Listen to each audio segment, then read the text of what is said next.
Well, what's interesting, and I'll leave you with this, is even my wife and I, in our home, we were offered a very lucrative number for our home.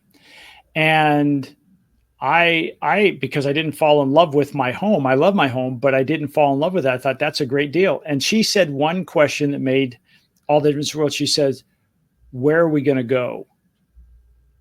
And I think it goes right into what you said. We have a 2.5 or 2.75% interest rate. She said, "Where are we going to go to find a home that we like as much as we like ours at an interest rate that we can afford?"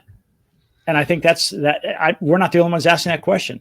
Well, yeah, most homeowners are, and she was spot on with that analysis, because what she recognized is that you could sell your home at that top dollar, and one of the challenges is that home values have gone up since the pandemic. So, at a particular price level, you're not going to maybe get as good of a home as you have now, because that home value went up from where it was 4 or 5 years ago.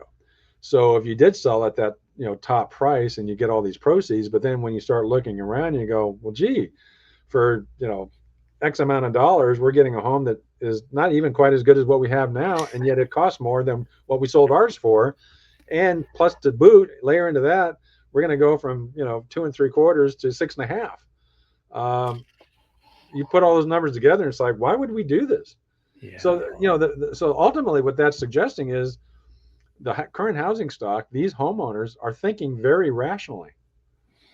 They're thinking logically and rationally, and they're looking out for their best interest. And their best interest says stay put, and don't sell. And so, unfortunately, that's what's caused the lockup. But again, things are starting to change a little bit in that regard, which is why I keep talking about buy downs, because I think there's a little bit more of an opportunity than we've seen before, just based on the inventory that is starting to trickle up a little bit.